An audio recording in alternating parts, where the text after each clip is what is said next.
all know the saying, blowing hot and cold? Do you know the reason behind it? In an ancient fable, a satyr, I'll explain what a satyr is at the end, was wandering the forest when he came upon a man who had been caught in a cold snap. The satyr was intrigued as to what the man was doing. When asked, the man said he was freezing and he was blowing on his hands to warm them up. Touched by the man's plight, the satyr took him to his home and gave him a bowl of soup to help heat him up. The soup was very hot, too hot to eat, so the man blew on it to cool it down. Seeing this, the satyr felt outraged and threw him out instantly, claiming the man's breath could not be warming and cooling at once. This is why, even today, an inconsistent attitude is called blowing hot and cold. Ah, you remember. Right, a satyr is a half goat, half man. They're particularly forest dwellers and are very environment friendly. They want, I suppose you could say they're servants of Gaia, but not as evil. Well, some are, but you always get a rotten apple. A Sisyphean labour. Sisyphus gained his parched kingdom a valuable spring, the Peene, by telling the river god Asposus where Zeus had taken his daughter with ravishment in mind. I'm sure you all know what Zeus and a lone woman mean. Finding out about this, Zeus threw Sisyphus into Tartarus as punishment. However, Sisyphus escaped. As a clever ruse, he ordered his wife to leave his corpse unburied and unhonoured on his death, which she did. In the underworld, Sisyphus persuaded Hades to let him return to punish his wife's mistreatment on his corpse, and by regaining on his patrol, managed to live a very long and happy second lifetime, in the course of which he fathered Glaucus, the future king of Corinth and the father of Bellerophon. Hades was outraged when his errant guest died a second time. He was condemned to push a gigantic stone uphill for eternity. The task had no end, for just before it reached the top, it would roll away and the task would have to be done again. In the modern era, any fruitless or endless task is called a Sisyphean labour. Daedalus in Icarus. Daedalus the inventor was exiled from Athens for the murder of Perdix, the inventor of the saw. He did so out of envy. Not that that's an excuse, you don't kill someone just for being jealous, otherwise I'd have killed many people a long time ago. He made his way to Crete, where he created the fake heifer for Pasiphae and the labyrinth for Minos to hold the product of her passion, the Minotaur. Daedalus made his escape by constructing wings for himself and his son, Icarus.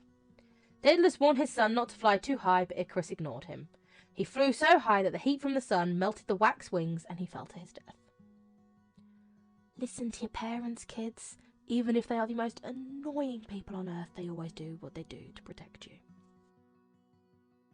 And now we have Pandora. No, I don't mean the jewellery company. According to Hesiod, when Prometheus stole fire from the heavens, Zeus, the king of the gods, took another form of vengeance by presenting Pandora to Prometheus' brother Epimetheus. Pandora opened a jar left in her care, containing sickness, death, and many other unspecified evils, which were then released into the world.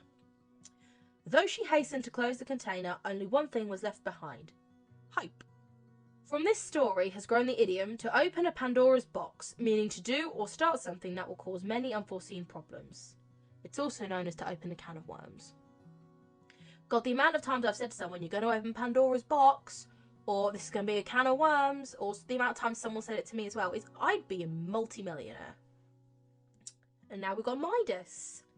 No, not Minos. Midas is different to Minos. Minos is just a god of voting. He was not a very nice man. Midas was a king of great fortune who ruled the country of Phrygia in Asia Minor. He had everything a king could wish for. He lived in luxury in a great castle, he shared his life of abundance with his beautiful daughter, and even though he was very rich, he thought the greatest happiness was provided by gold. Money was his obsession. Anyone remember Scrooge Duck? Yeah, imagine that, but in ancient Greece and a king. Haha, now you get it. One day, Dionysus, the god of wine, passed through the kingdom of Midas. One of his companions, a satyr named Silenus, got delayed along the way. Silenus got tired and decided to take a nap in the famous rose garden surrounding the palace of King Midas. There, he was found by the king, who recognised him instantly and invited him to spend a few days at the palace. After that, Midas took him to Dionysus. The god of celebration, and wine, was very grateful to Midas for his kindness and promised to satisfy him with any wish. Midas thought for a while and then said, "I hope that everything I touch becomes gold." Dionysus said, "Are you sure? this can be a very dangerous risk. You need to know exactly what you want. Midas was like, yep. I want it, I need it. So, everything he touched turned to gold. The next day, he woke up eager to see if his wish would become true. He extended his arm to touch the small table that immediately turned to gold.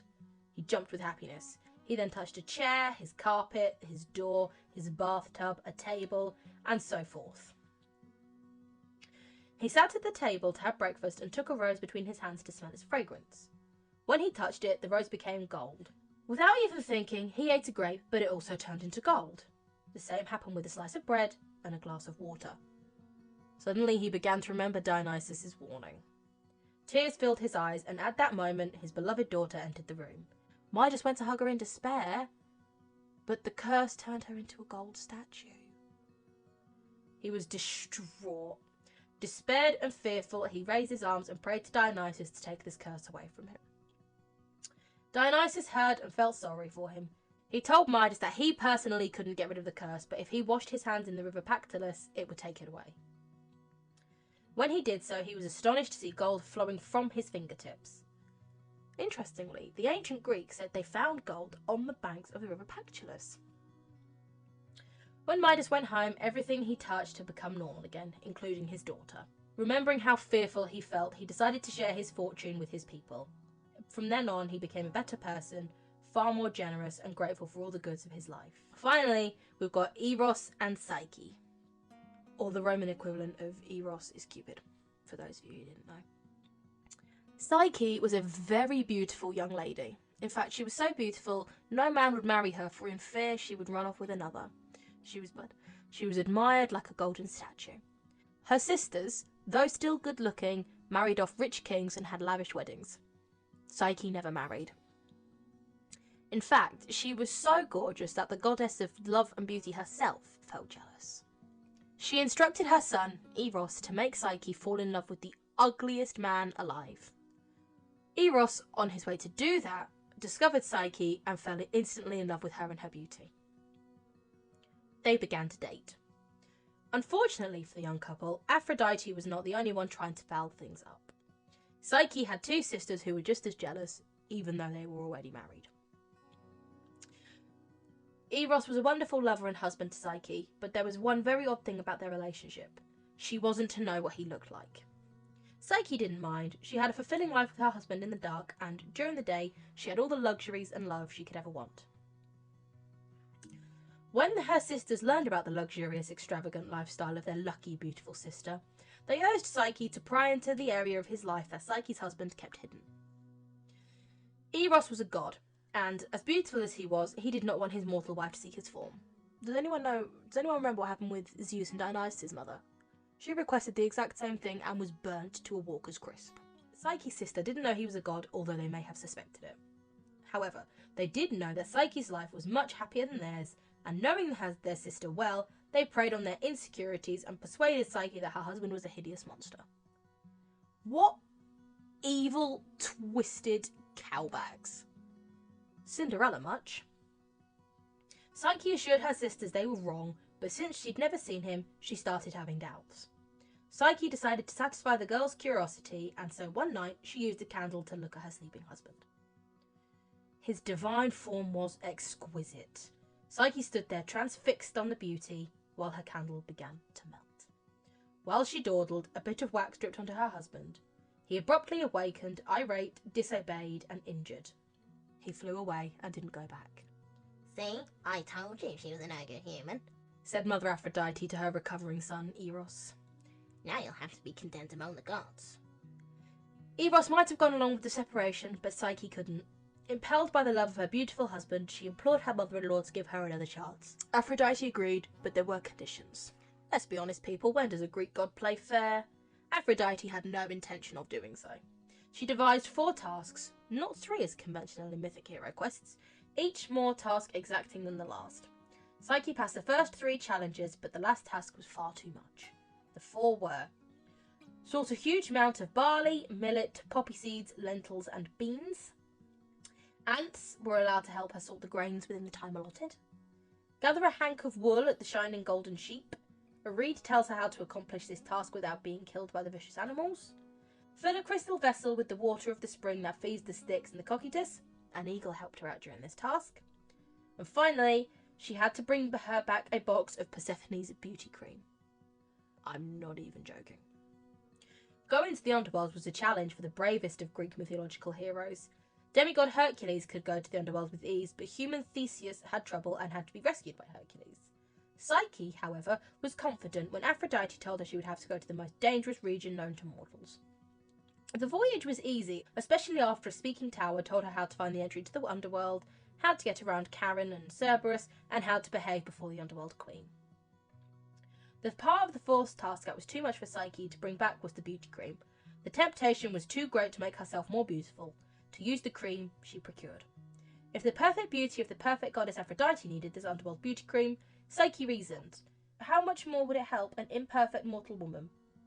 Thus, Psyche retrieved the box successfully, but when she opened it, she fell into a death-like sleep, just as Aphrodite predicted. At this point, divine intervention was called for if the story were to have an ending that would make anyone happy. With Zeus's connivance, Eros brought his wife to Olympus, where, at Zeus's command, she was given nectar and ambrosia so she would become immortal. On Olympus, in the presence of the other gods, Aphrodite reluctantly reconciled with her pregnant daughter-in-law, who was going to give birth to a grandchild Aphrodite would, obviously, dote on. Named Voluptus in Latin or Hedone in Greek, she then became the deity of pleasure. I think that's it for my favourite myths, but if you find any of your own, do feel free to read about them or even do your own podcasts. I hope you enjoyed this bonus episode just as much as I did, and I hope to see you again sometime.